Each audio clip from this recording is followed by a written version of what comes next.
trying to reduce the risk as much as you can to that funder. Because the lower you've got the risk, first of all, there'll be more people who will help to fund you. And secondly, it will cost you less, because banks will price a deal based on the risk that they see in that deal. Information is key. I would say that one of the reasons that funders don't invest or don't lend, say, or don't invest equity is because there's just a lack of information. Made to Grow, the podcast for SME manufacturers, brought to you by FlowLens, the simple, affordable MRP system.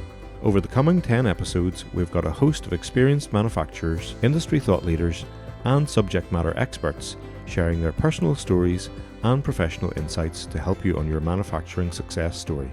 We'll be looking at the highs and lows of leadership, the nitty-gritty of digital transformation, operational excellence, and establishing what is the right mindset for manufacturing success. So, stay tuned and subscribe on Spotify, Apple, or wherever you get your podcasts for a new episode every fortnight. The saying goes, money makes the world go round, and that's especially true for manufacturers on the journey to scale their business. So this episode is all about finance and funding. My guest is Graham Niven of Tandem Financial Services, a highly experienced finance expert who has helped multiple manufacturers access funding and investment from a variety of sources to start, scale, sell and exit their businesses successfully. We talk about the most common ways of raising money for growth, from grants and bank loans to angel investors and venture capital funds, and we discuss the risks and rewards of each. We'll also talk about what each funder is looking for to position your business for maximum benefit. You might be surprised to learn it's not all about the numbers. So let's jump right in. Hi folks, I'm really pleased to welcome Graham Niven to the FlowLens podcast today. Funding and finance for growth is a key issue as manufacturers reach different stages in their development, and I'm delighted to say that over a long career, Graham has spent the last 2 decades working with a variety of sectors, but heavily in manufacturing, where he's based in the northwest of England, helping businesses look at the different range of finance options that can help them grow, particularly debt and equity finance. So, Graham, could you go into a wee bit more detail just about your background and what it is you do? Yeah, sure. My name's Graham Niven, and I run my own business I raise money for businesses. I help to prepare the financial information that goes to support applications for funding. So when you go out to funders, they don't just say, yeah, that's fine. I mean, it'd be lovely if they did, but they don't. They need some supporting information. And to be honest, I also sell businesses. But in terms of raising money for businesses, I've been doing this for such a long time. My main focus is on debt and equity. I mean, there are only 3 sorts of finance. Debt, where you have to pay it back with interest. But there's loads of different forms of debt, from bank loans to things like invoice discounting, et cetera, et cetera. They're all effectively forms of debt, but effectively you pay it back. You pay the principal back over a period of time with interest, and that's the price that you pay for borrowing that money.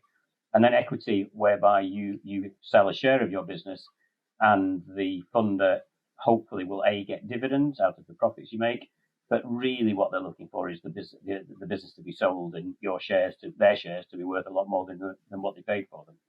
The third form of funding are grants.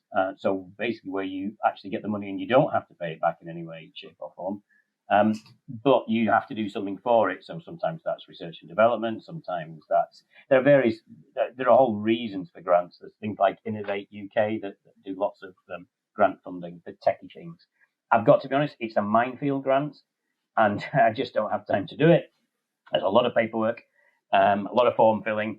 And the problem I find with it is that sometimes it can take such a long time to get it that you've missed out on what it was you were trying to do, and you've missed the boat, because it takes so many months, if not years sometimes, to get grants. So I direct people towards grants, but I don't do the work. It's just, it's not my thing. In terms of loans versus investments, how do you help sort of customers or clients decide which one is right for them? I think so. You've got debt versus equity. So debt, we've got to pay it back. Debt is ideal where you've got an existing business, and I've got to be honest, where you've got assets in the business, and that's where manufacturing it does help with manufacturing, because typically you've got things to help to make the things that you're selling, i.e., what you call fixed assets. So machinery, capital equipment, etc. And so sometimes, depending on whether you borrowed in the first place to get that machinery, you can then secure the debt against that machinery. So I need to explain what that means there. Typically, lenders don't like lending money without any security. I admit they're going to get their interest, but they also want some security. So sometimes they will take a charge over the assets of your business. So it could be specific assets like a piece of capital equipment. It could be over your debtors, as trade debtors, people you've sold to, or it could be what they call a floating charge, just over the assets, all the assets of your business. So if you didn't pay them back, they have the right to sell the assets of your business. So lenders like businesses that have got assets. They also like it, obviously, if you as the owner have assets. Because they may well ask for what's called a personal guarantee, a PG. So they would lend the money to ABC Limited, your business, but they would, if there aren't any assets there or there aren't enough assets there, they might then ask you for a personal guarantee, so PG. So lending is often used where there are assets, and also the company's been going for a while, and is established. Equity is more used for early stage. Well, it's often used for early stage businesses. Because lenders won't lend because you may not even be trading. You may be pre-trading and you're just getting your thing set up. So there's no money coming in for which you need to pay back your loan.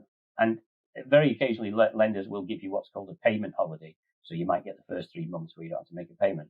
But deep down, they want their money back on a regular basis. Whereas equity investors, so like a Dragon's Den type people, they don't expect their money back quickly. Don't get me wrong, they don't expect it back in years and years and years, but they don't expect it back straight away.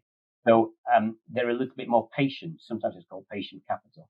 It's a little bit more patient. But obviously, you've then got to, people talk about giving away a share of their business. You're not giving away, you're selling a share of your business.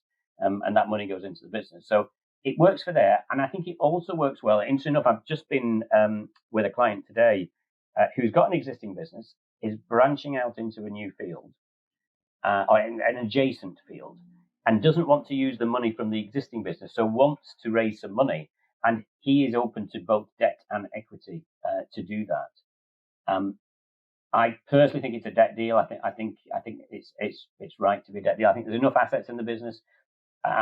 He's actually going to set up a new company, but it'll link to the existing company, and we might take a charge over the existing company. So it all depends. I always say to people that there's probably about 5 questions you need to answer when you're thinking about raising money. How much do you want? What you're going to spend it on? How much money you're going to make? And when are you going to make that money? And when I say how much money you're going to make, particularly how much cash you're going to generate. So those are 4 questions. How much, what you're going to spend it on, how much money you're going to make, and when you're going to make it. And the 5th question is always, and what's your attitude to debt versus equity? Because I get many people saying to me, well, I'm not prepared to give a personal guarantee. And I say, okay, well, you need to look at equity then. And then they say, well, I'm not selling a share of my business. And you say, oh, right, okay, well. Oh, there's a trade-off then. Yeah, you just want someone to give you the money and not for no pain. There's a thing about, you've got to suffer a little bit of pain in order to get the money, because banks are there to make a profit as well, and other lenders. So in answer to your question about what's ideal, there are different scenarios.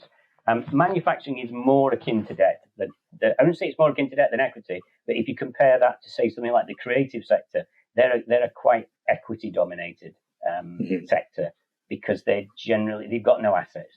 All their assets are in the head, basically. Exactly, like ourselves, even it's IP rather than tangible assets, and then that becomes subjective as to how you're valuing that. Yeah, and it's funny how they always think it's worth millions.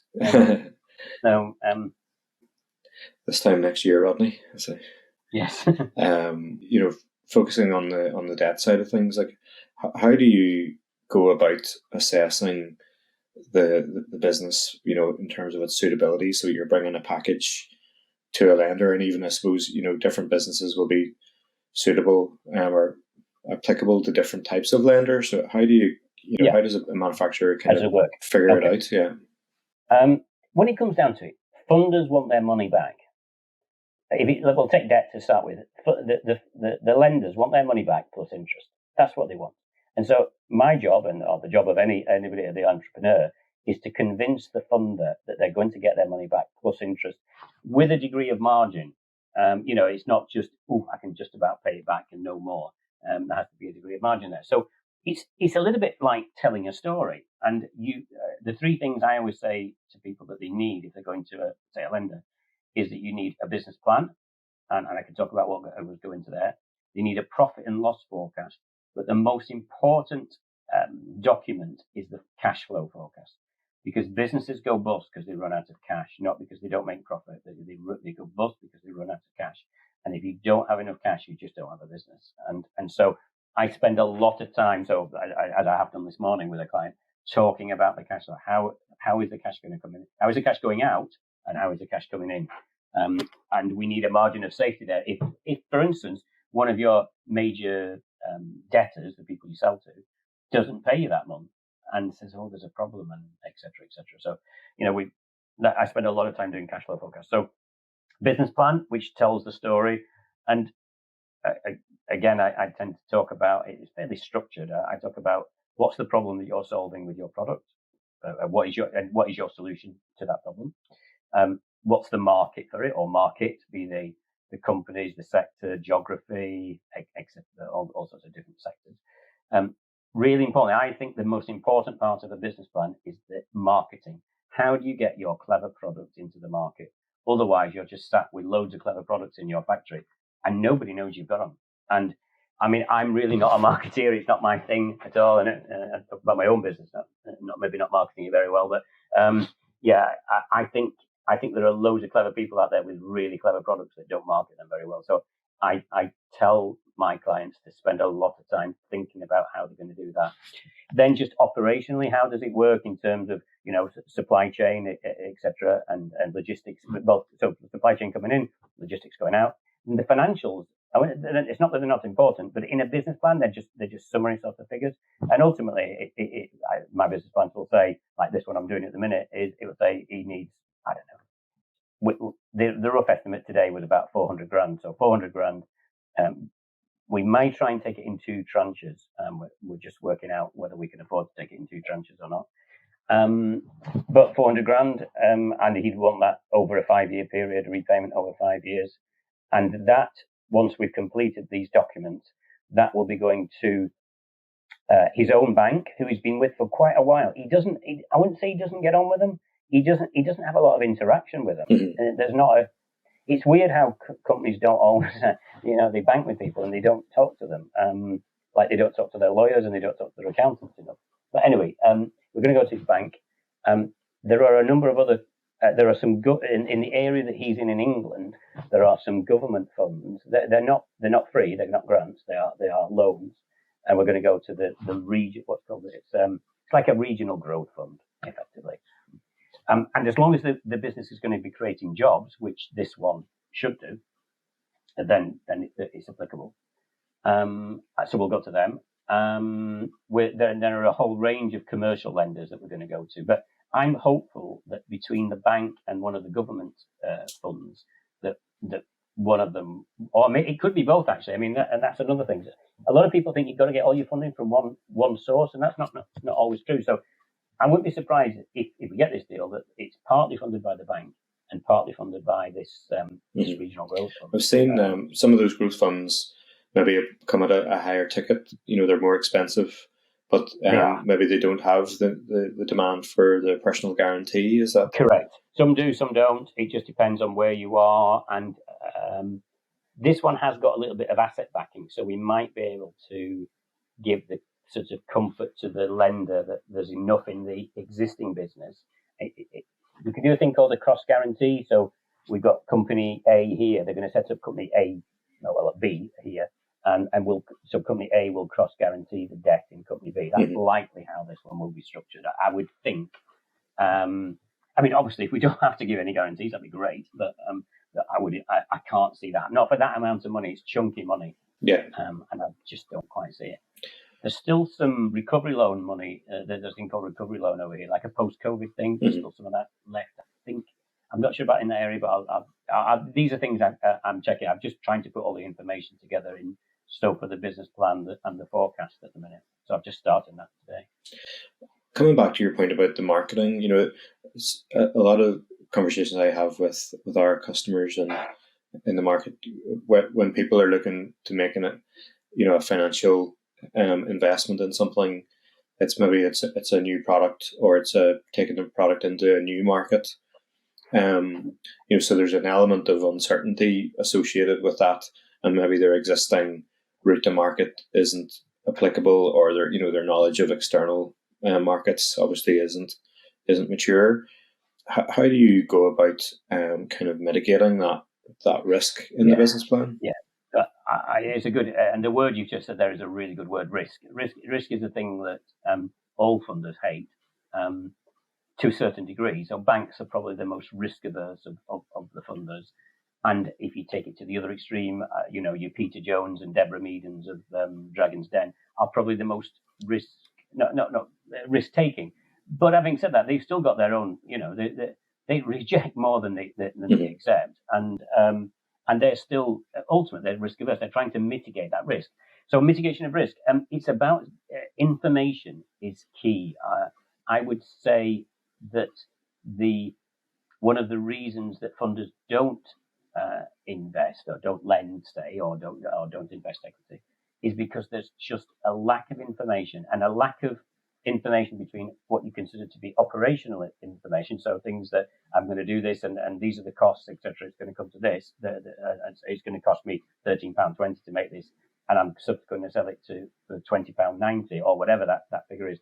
So why is it £20.90? Is that relevant in the market? Is that price sensitive, etc.? Because if you put it in at that, are the big guys going to come in and sell it at £18 and just you've blown out the market straight away?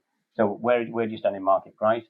These costs, how stable are those costs? Have you got contracts? So I'm picking specifics here, but it's all about the link between operational information, marketing information, and financial information. Those are the three things that I would tell people to focus on. So the one today, I've sent them away to do some work on the on the two things, the operational and the marketing, because they haven't got that. They're working on it, but they just haven't got that bottomed out yet. Yeah.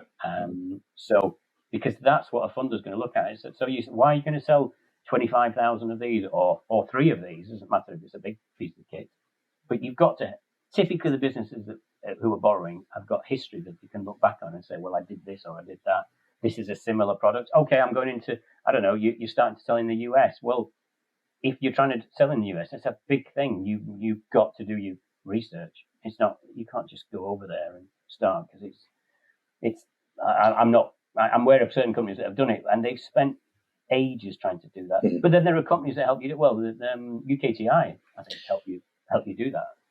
There's I suppose there's government agencies and there's also people in market that you can employ. So the banks look for that kind of level of detail, when it comes to mitigating a particular risk, because like going to America is probably the biggest thing a company could do, and it could easily get swallowed up, and a large amount of money swallowed up with it.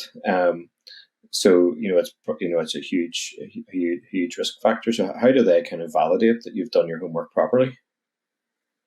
Well, they look at where the information. I mean, I say to people, you need to right. So you've got this information about, let's just say, selling price as an example. So how does that? What's the nearest alternative? What's your competition doing?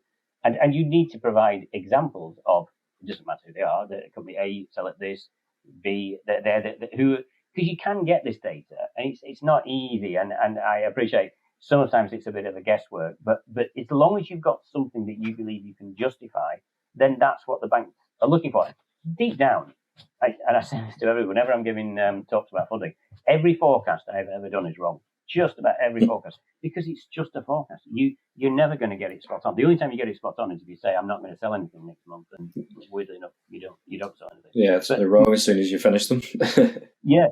They're wrong assumptions, but as long as they're based, as long as you've got some data that can back it up, and it's not just I think, it's well, a lot of people do market research. They talk to their customers. Would you be interested in this product? Have you got some test products? I can't remember the word is for manufacturers use a lot. Prototypes. Prototypes. Thank you. Prototypes, and they've got a prototype out, and their customer base, their valued customer base, has said, well, yeah, I wouldn't. You can put that blue aerial on it, but I'm not paying for it because it's rubbish. I don't need it, sort of thing. So those are the sorts of things that lenders like, that you've done your homework and you've translated that. You, as a result of that homework, you've made decisions that ultimately will hopefully make you more money. Where else do you find manufacturers hitting blockages when it comes to securing finance? I think sometimes on the logistics side, particularly if you're buying product in from abroad, and I'm not going to go at China, but China as an example, where a lot of people do get raw materials from there, and the issues that have been prevalent in the last 2 to 3 years with the price of containers coming over, that's massively increased a lot of my clients' costs. And both in terms of price, could they get it?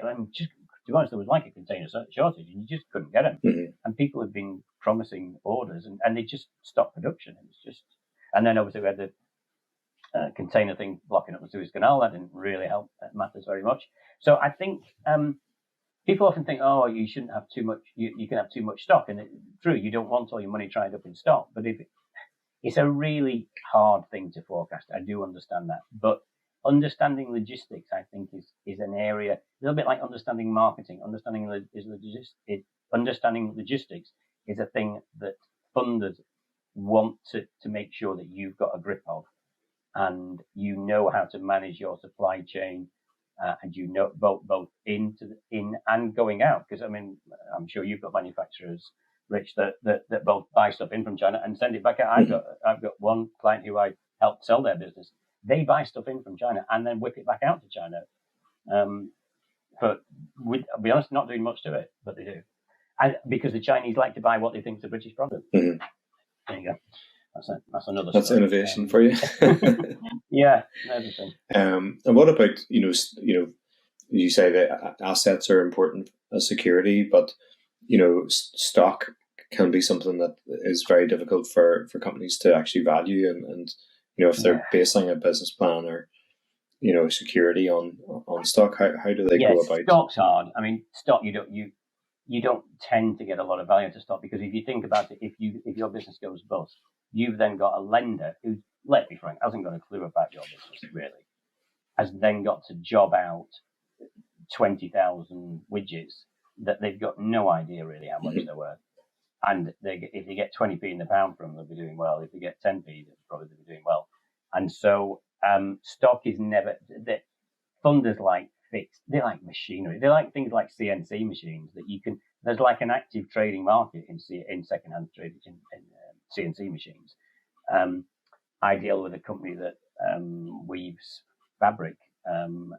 There is a lesser market for that, but there is still a market for that. Yeah. But you just got obviously less buyers. So the more niche you are, the less value they would add. They would put on the assets that you've got.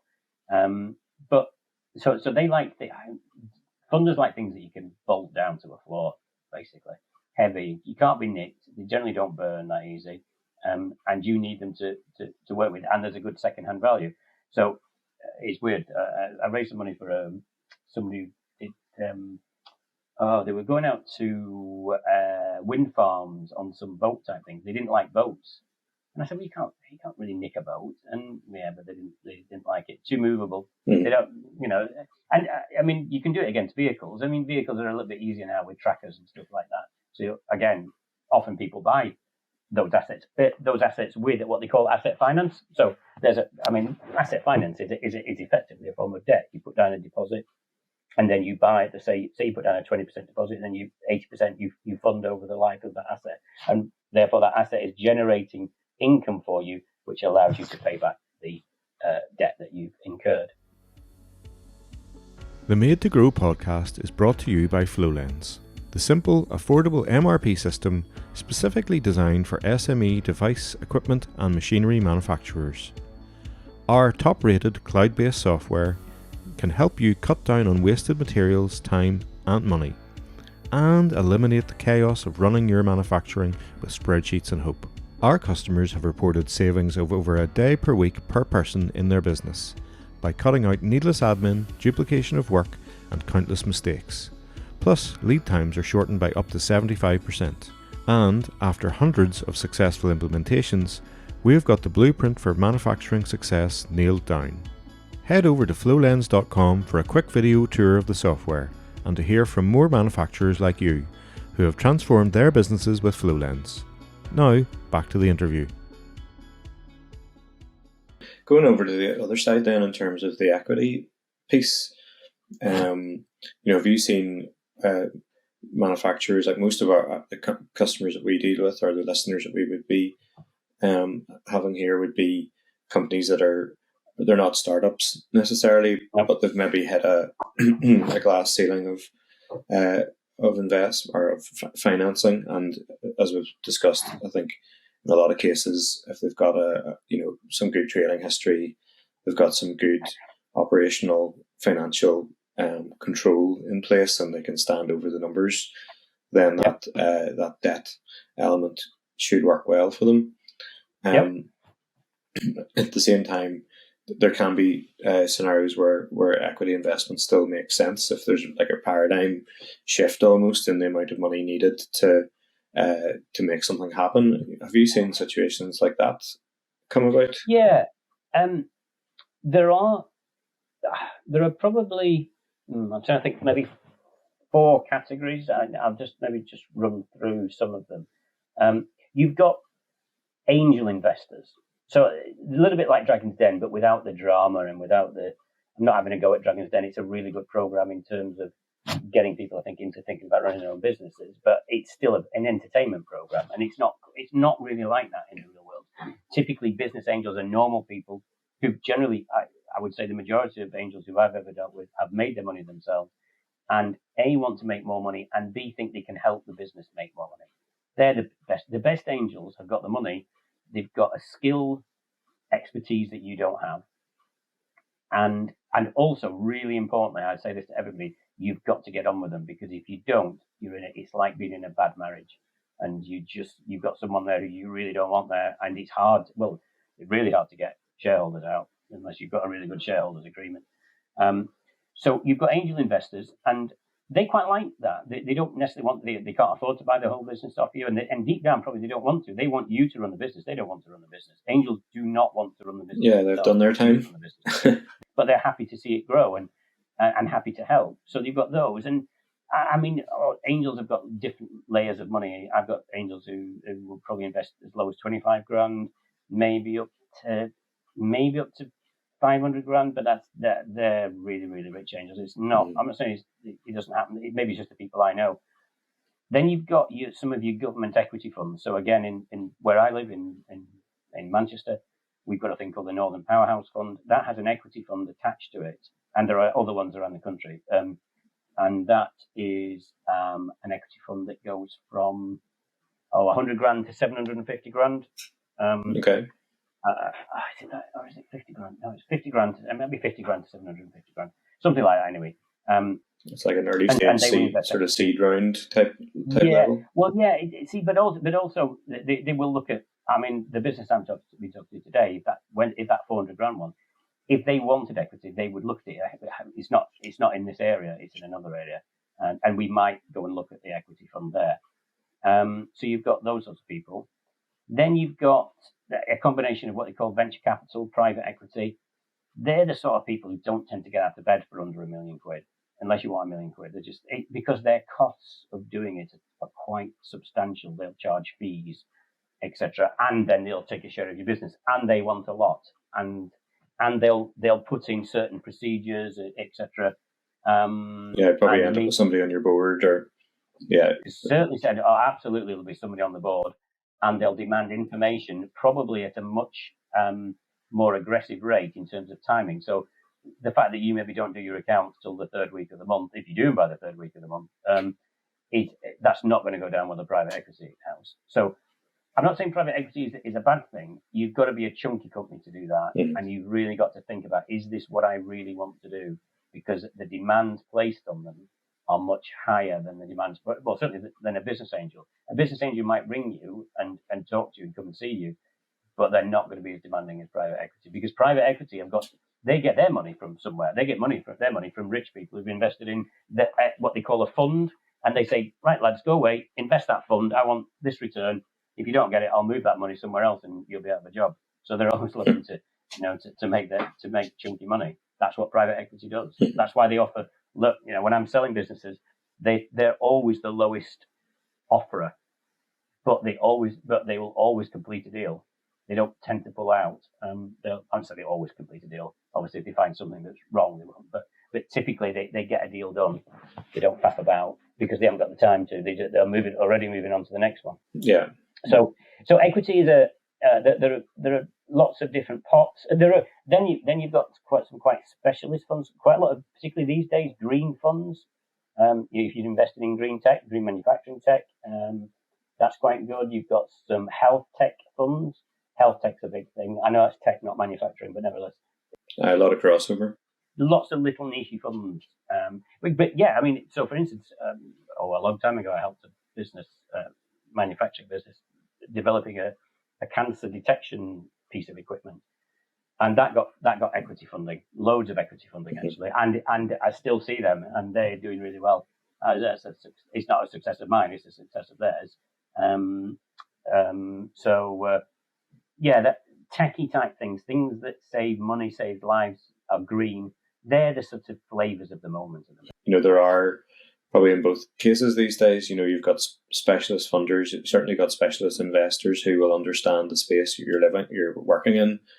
And that makes it easier to figure out if you're going to be a fit, because you don't have to educate them on the market. You don't have to educate them on the problem space. They've already kind of got that general feel for that, which is something you probably maybe get more from the equity piece rather than necessarily the bankers, at least. I've got a business angel. I hardly see him these days, but interesting enough, he was one of the few people who would invest in food businesses, food manufacturing businesses, because most angel-y type people don't like food because they see food like fashion. And because, this year's coconut water is next year's, I don't know, mango juice or something, whatever the flavor of the month is. So, but that was his thing. He said, that's what I know, Graham. So if you send me a mobile phone app to do with weight control or something, then I'm not interested. But if you send me something in food, then I'll have a look at it. Yeah. Because he can help it. I've always liked angels who know what they know and don't try and be something that they don't know. That was his thing. And interesting enough, he bought a brewery, which I'm not quite sure is food, but it's near enough. So. Similar processes and things. It's still, it's food production of a sort. Graham, we've covered quite a lot there in terms of obviously the different aspects of funding and the things you need to think about, particularly personal guarantees over relinquishing ownership, the need for that financial analysis and the ability to really prove that you know your numbers and that maybe you're making a big punt into a new market or a new product, but that you've got that kind of track record and that foundation to work off. Just like thinking about, to wrap it up, like what's one piece of advice that you would always give a manufacturer who's looking for funding? What's the one thing that you would leave our listeners with to mull over? I think if you're thinking of getting it, don't say there isn't one piece. It's a connection of knowing the market, knowing your market, and being able to just the flow from or how are you going to get your order all the way through to selling it to that end user. You've got to know that journey and all the pieces of information that interact with that along there. So that could include sourcing the product. It could be the manufacturing side of it. I appreciate everyone's different, but that side of it, the people, who are the people are involved, through to how are you going to market that product out? How have you marketed it out? And then how do you actually then logistics of getting that out to the people? I don't think there's just one thing. I think I suppose the overall thing is knowing your market from beginning to end is the trust. Funders want to know that the thing with the word we talked about before was risk. And I suppose ultimately, if there's one piece of advice, it's trying to reduce the risk as much as you can to that funder. Because the lower you've got the risk, first of all, there'll be more people who will help to fund you. And secondly, it will cost you less, because banks will price a deal based on the risk that they see in that deal. And not just banks, everybody. Mm-hmm. They all price it on the risk, which is why, like payday lenders, there's a huge risk they're not going to get their money back, which is why they're paying 50 or 60%. So that's the analogy there. And it's the same with equity. If someone wants to invest, if they see it's very risky, they'll want a bigger share of your business because the risk is so much greater. Yeah. So I suppose the overall thing, mitigate the risk as much as you can, mm-hmm. so that they haven't got much to argue about. I like that notion of the connectedness. It harks back to kind of the reason why we get out of bed in the morning.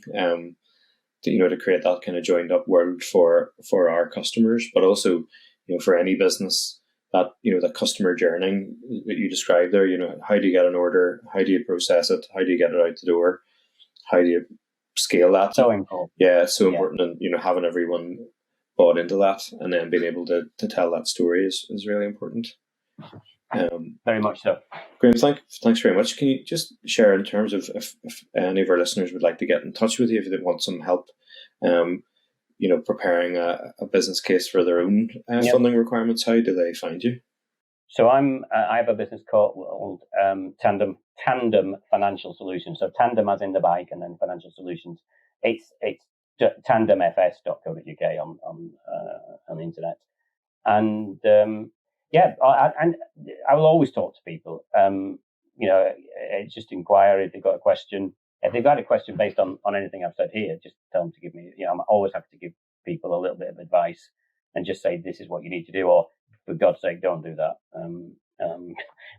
Sometimes you say that, not often, but there are times when I have said that to people. Exactly, if you can save a lot of heartache. Yeah, no worries. Well, we'll include the URL there in the show notes, and you're on LinkedIn as well. So I am. Yeah. Brilliant.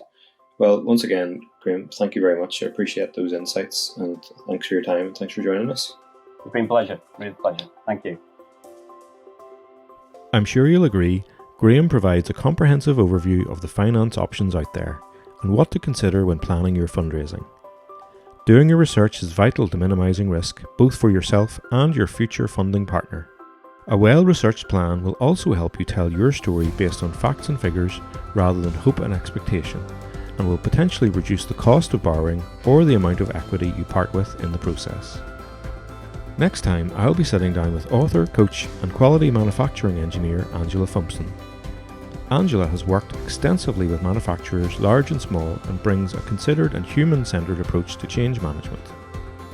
We'll be discussing how a methodical approach to mapping your customer journey can reduce confusion and lay the foundations for transformation and growth. Thanks again for listening, and if you find this or our other episodes useful, please leave a rating or review and subscribe for more. Till next time.